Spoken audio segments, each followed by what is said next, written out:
Hello friends and my dear students, welcome back. Object oriented programming using C plus plus में आज हम लोग एक प्रैक्टिकल सेशन करने जा रहे हैं। थ्योरेटिकल सेशन में हम लोगों ने डेटा टाइप्स के बारे में स्टडी किया था, आइडेंटिफायर्स के बारे में स्टडी किया था। उन्हीं आइडेंटिफायर्स को आज हम प्रैक्टिकल फॉर्मेट में CPP ऑब्जेक्ट ओरिएंटेड प्रोग्रामिंग के थ्रू इम्प्लीमेंट करने जा रहे हैं। सी प्लस प्लस के अंदर दो तरह से प्रोग्रामिंग होती है, एक सी स्टाइल की प्रोग्रामिंग होती है और एक सी प्लस प्लस स्टाइल की प्रोग्रामिंग होती है। सी स्टाइल की प्रोग्रामिंग के अंदर हम क्लासेस के कंसेप्ट को अवॉइड करते हैं, जबकि सी प्लस प्लस की प्रोग्रामिंग में हम क्लासेस के कंसेप्ट को लेके चलते हैं। तो आज हम लोग जो देख रहे हैं ये क्लासेस के कंसेप्ट को इम्प्लीमेंट करने जा रहे हैं हम लोग using different types of operator. इससे पहले वाले सेशन में, प्रैक्टिकल सेशन में, मैंने डिफ़ाइन किया था कि क्लासेस जो है वो दो तरह से डिफ़ाइन की जाती हैं। क्लासेस की में जो मेंबर फंक्शंस हैं उनको दो तरह से डिफ़ाइन किया जाता है। मेंबर फंक्शन की डेफिनेशन इनसाइड द क्लास और member function definition outside the class using scope resolution operator. तो यहाँ पे हम लोग जो है सिंपली क्लास के अंदर ही डेफिनेशन को इम्प्लीमेंट करने जा रहे हैं in different types of operators. तो देखिए इसके अंदर हम लोगों ने प्रोग्राम के अंदर हमने दो फाइलें इंक्लूड की हैं, IOStream एंड dos.h। डॉस के कुछ एक आध फंक्शंस को हमने यूज़ किया है यहाँ पे, इसलिए dos.h का यूज़ किया है। अब यहाँ से स्टार्ट करते हैं इसका क्लास डेमो नाम की हमने यहाँ पे एक क्लास बनाई है और यहाँ पे जितने भी तरह के वेरिएबल्स हमें फंडामेंटल वेरिएबल्स मिलते हैं वो सारे के सारे फंडामेंटल वेरिएबल्स यहाँ पे हमने डिफ़ाइन कर दिए हैं। जैसे इंट ए को डिफ़ाइन किया, इंट ए इंटीजर टाइप का डाटा है ए, और लॉन्ग इंट टाइप का डाटा बी है, शॉर्ट इंट टाइप का सी है, फ्लोट डी है, डबल में ई को डिफ़ाइन किया है, डिक्लेयर किया है सॉरी, और कैर को CH और लॉन्ग डबल को डबल डी में के अंदर डिक्लेयर कर दिया है। तो ये जो सेशन आपका जो कहलाएगा, ये जो सेशन है इसे हम कहते हैं डिक्लेरेशन सेक्शन। डिक्लेरेशन सेक्शन तो हमने यहाँ पे डिक्लेयर कर दिया है कि हम इतने तरह के वेरिएबल्स यूज़ करने जा रहे हैं। और ये वेरिएबल्स एक्चुअल में तीन तरह के स्पेसिफायर्स होते हैं, प्राइवेट, पब्लिक, प्रोटेक्टेड। और क्योंकि हमने यहाँ पे बाय डिफ़ॉल्ट ये प्राइवेट होता है और क्योंकि हमने यहाँ पे कुछ भी मेंशन नहीं किया तो बाय डिफ़ॉल्ट ये प्राइवेट ही होंगे। तो डेमो के जो जितने भी ये डेटा टाइप्स हैं ये सारे प्राइवेट डेटा टाइप्स हैं इसके। अब देखिए पब्लिक के अंदर हमने यहाँ पे वॉइड गेट लिया, गेट फंक्शन यहाँ पे डिफ़ाइन किया है। तो गेट फंक्शन के अंदर हमने यहाँ पे standard cout STD scope resolution operator, इसका हमने यहाँ पे देखिए सिंपल, अगर आप टर्बो के अंदर प्रोग्रामिंग कर रहे हैं, C++ की प्रोग्रामिंग कर रहे हैं, तो आपको स्टैंडर्ड स्कोप रिजोल्यूशन ऑपरेटर को यूज़ करने की ज़रूरत नहीं है। लेकिन यहाँ पे कंसेप्ट थोड़ा अलग हो जाता है। तो यहाँ पे हमें STD scope resolution operator C out को यूज़ करना पड़ेगा। और अगर हम STD स्कोप रिजोल्यूशन ऑपरेटर यहाँ पे यूज़ नहीं करते हैं तो यहाँ पे वो एरर देगा। तो अब देखिए कैसे एरर रिमूव होगा ये हम लोग बाद में डिस्कस करेंगे। तो यहाँ सिंपली अभी हम क्या कर रहे हैं, STD scope resolution operator C out console out with a insertion operator, console out with a insertion operator and cin with a extraction operator। तो यहाँ पे मैंने यहाँ बैकस्लैशन के अंदर लिखा enter the integer type of a data। तो integer type of a data A के अंदर असाइन किया। नेक्स्ट हमारा जो है integer long type of a data हमने B के अंदर असाइन किया, जैसा कि हमने ऊपर डिक्लेयर किया है डिक्लेरेशन सेक्शन के अंदर प्राइवेट डेटा टाइप जो डिक्लेयर किए हैं। नेक्स्ट हमारा आता है enter the short int type of a data. अब short int type of a data को हमने C के अंदर असाइन किया है। इसी तरीके से हमने फ्लोट टाइप के डेटा को D के अंदर असाइन कर दिया, cin insertion extraction operator D। Next है हमारा enter the double type of a data. Double type of a data क्योंकि E हमने डिक्लेयर किया था तो E में इनिशियलाइज़ करेंगे हम। और इसी तरीके से character type of a data को हमने CH के अंदर इनिशियलाइज़ किया और enter the long double type of a data तो उसे हमने DD के अंदर डिफ़ाइन किया है, सॉरी इनिशियलाइज़ किया है। फाइनली हम इसमें ये हमारा पहला गेट नाम का फंक्शन है जो कि पब्लिक अपीयरेंस है इसकी। इसके बाद जितने भी हमने फंक्शंस डिफ़ाइन किए हैं वो सारे पब्लिक ही हैं। अब गेट के अंदर जो हमने वैल्यूज़ ली थी अब उसे हम डिस्प्ले करा रहे हैं। तो यहाँ पे डिस्प्ले करा रहे हैं केवल सी आउट के through. Integer value entered a, integer short int value C है और लॉन्ग इंट वैल्यू b है, इसी तरह से फ्लोट की वैल्यू d यहाँ पे प्रिंट होगी, डबल वैल्यू जो है वो e यहाँ पे प्रिंट होगी, कैरेक्टर की वैल्यू ch यहाँ प्रिंट होगी, और फाइनली लॉन्ग डबल की वैल्यू यहाँ पे प्रिंट होगी। साथ ही हमने यहाँ पे एक फंक्शन को भी डिफ़ाइन किया है, अनदर फंक्शन हमने डिफ़ाइन किया है शो साइज़।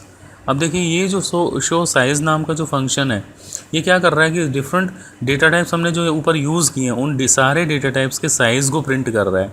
तो साइज़ को प्रिंट करेगा, जैसे size of C, size of operator का हमने यूज़ किया है सी, तो ये जो शॉर्ट इंट डेटा है उसका जो साइज़ है वो यहाँ प्रिंट कर देगा।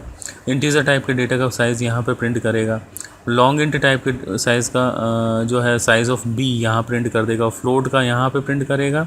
सिमिलरली डबल, कैरेक्टर और लॉन्ग डबल, इन सब का यहाँ पे प्रिंट कर देगा। ये वैल्यूज़ यहाँ प्रिंट करने के बाद अब देखिए हम यहाँ पे क्या कर रहे हैं, हमने इस फंक्शन को भी यहाँ पे मिनिमाइज़ कर दिया। अब देखिए ये तीन फंक्शंस हैं हमारे इस क्लास के अंदर, गेट, डिस्प्ले और शो, और इन सब की अपीयरेंस पब्लिक है। तो मेन फंक्शन के अंदर ये सारे एक्सेसिबल हैं, तीनों के तीनों एक्सेसिबल होंगे मेन फंक्शन अदर फंक्शंस के अंदर with the help of the demo object. Next int main, sorry यहाँ पे हमने क्लास क्लोज करी है। अब ये देखिए क्लास क्लोज करी है हमने, सेमी कॉलन लगा दिया है क्लास क्लोज करके, यहाँ पे सेमी कॉलन लगाया, तो ये स्टेटमेंट टर्मिनेट कर दिया हमने। ये क्लास का जो कॉम्प्लेक्स स्टेटमेंट था उसे हमने यहाँ पे टर्मिनेट किया है। टर्मिनेट करने के बाद अब मेन फंक्शन हमारा शुरू होता है यहाँ से, int main demo D OBJ, object हमने डी का डेमो का बनाया, डेमो टाइप ऑफ डेटा हमने यहाँ पे डिक्लेयर किया डी ओबीजे, और डी ओबीजे की हेल्प से डॉट ऑपरेटर, ये जो डॉट ऑपरेटर है this is called the member of operator, जैसा कि हम लोग स्ट्रक्चर्स में यूज़ करते थे। तो इस मेंबर ऑफ ऑपरेटर की हेल्प से गेट फंक्शन को कॉल किया, member of operator D OBJ object of D demo show size को कॉल किया है, उसके बाद डिस्प्ले को कॉल किया है। तो देखिए ऑर्डर कुछ भी हो सकता है, केवल गेट फंक्शन मतलब डिपेंड करेगा कि हम किस फंक्शन को कब कॉल कर रहे हैं। तो हम कभी भी कॉल कर सकते हैं, बट अगर हम शो साइज़ को पहले कॉल करते तो एक्सेसिबल था, ये एक्सेसिबल तो सभी होंगे फंक्शंस, बट यहाँ पे अगर हम डिस्प्ले को पहले कॉल कर लेंगे तो वो गार्बेज वैल्यू प्रिंट करेगा, क्योंकि जैसे ही हम डेमो डी ओबीजे करेंगे, डी ओबीजे मतलब हम ऑब्जेक्ट जैसे ही इसका वेरिएबल डिक्लेयर करेंगे दो चीज़ें इंप्लीमेंट होंगी। सबसे पहली चीज़ ये होगी कि ये जो वेरिएबल है इनके लिए मेमोरी एलोकेशन होगा, और मेमोरी एलोकेशन के साथ ही दूसरी चीज़ ये होगी कि ये इनिशियलाइज हो जाएंगे गार्बेज से, क्योंकि ये automatic type of a data है। मतलब these are called the instance variables हैं डेमो के। तो ये जो है automatic type of a data है, तो ये गार्बेज से अपने अंदर असाइन कर लेंगे, गार्बेज वैल्यू को अपने अंदर असाइन कर लेंगे अगर हम इन्हें इनिशियलाइज़ नहीं करते हैं। ठीक है, तो अब इसे प्रैक्टिकली इसे एग्जीक्यूट करके देखते हैं। तो कंपाइलेशन कर लेते हैं पहले। Yes, taking time in the compilation. Yes, हो गया कंपाइल। एंड नाउ हाँ अभी हुआ नहीं है कंपाइल। ओके, कंपाइल हो गया, एग्जीक्यूट हो रहा है। Enter the integer type of data. तो हम इंटीजर टाइप ऑफ डेटा, क्योंकि इंटीजर की लिमिट होती है तो उसी हिसाब से हम वैल्यू दे रहे हैं। 32,000 वैल्यू दे देते हैं हम यहाँ पे, 32,000 वैल्यू दे दी हमने। और लॉन्ग टाइप ऑफ डेटा के अंदर 6788888 ये वैल्यू दे दी हमने। और शॉर्ट इंट के अंदर, क्योंकि शॉर्ट इंट 200 दे दिया हमने यहाँ पे। नेक्स्ट है फ्लोट टाइप ऑफ डेटा, तो 78.900009 दे दिया है। इसी तरह से डबल के अंदर हमने दे दिया 9999.90000009, ये वैल्यू हमने दे दी है। और फाइनली कैरेक्टर हमसे मांग रहा है तो हमने वाई कैरेक्टर दे दिया। और long double type of data मांग रहा है तो फिर हमने 8989 ये वैल्यूज़ हमने दे दिया। तो अब देखिए size of a short integer type of a data equal to 2। तो जो भी वैल्यू साइज़ ऑफ इंटीजर, क्योंकि हमने पहला गेट फंक्शन को कॉल किया था तो वैल्यूज़ इसने इनिशियलाइज़ कर ली, उसके बाद हमने शो साइज़ फंक्शन को कॉल किया था। तो शो साइज़ फंक्शन कॉल कर रहे हैं हम, तो यहाँ पे ये जो वैल्यू है साइज़ जो है इनका सबका प्रिंट कर रहा है। तो शॉर्ट इंट का 2 बाइट्स का स्पेस कवर करता है, इंटीजर टाइप का 4, लॉन्ग इंट टाइप का 4 बाइट्स का स्पेस कवर कर रहा है, फ्लोटिंग टाइप ऑफ डेटा का 4 टाइप्स, डबल का 8, कैरेक्टर का 1 और लॉन्ग डबल का 12 बाइट्स का स्पेस कवर कर रहा है। तो यहाँ पे ये साइज़ ऑफ ऑपरेटर के थ्रू हमने साइज़ पता कर लिए, जो भी फंडामेंटल डेटा टाइप्स हैं उनके साइज़ पता कर लिए। उसके बाद जो वैल्यू हमने एंटर की, इंटीजर वैल्यू 32,000 एंटर की थी, शॉर्ट इंट 200 एंटर की थी, लॉन्ग इंट 678888 ये प्रिंट एंटर किया था, और फ्लोट की वैल्यू 78.9 थी, डबल की वैल्यू 999.9, ये प्रिसीजन हो गया है इसका, ठीक है। और नेक्स्ट है कैरेक्टर वैल्यू वाई एंटर किया था, लॉन्ग डबल के अंदर ये सब वैल्यूज़ प्रिंट की थी, और इस तरह से ये सारी वैल्यूज़ उसने प्रिंट कर दी। तो होप आप लोगों को क्लियर हुआ होगा कि किसी भी क्लास के अंदर अगर हम फंडामेंटल डेटा टाइप्स को यूज़ करते हैं तो वो किस तरह से फंडामेंटल डेटा टाइप्स यूज़ करेंगे। एक्चुअल में वो इंस्टांस वेरिएबल के फॉर्मेट में यूज़ कर सकते हैं। हाँ, लोकल और ग्लोबल के टाइप में और भी यूज़ कर सकते हैं हम वेरिएबल से C++ के अंदर, बट यहाँ पे वेरिएबल जो हैं इंस्टांस वेरिएबल के रूप में यूज़ किए जा रहे हैं। Okay, thank you.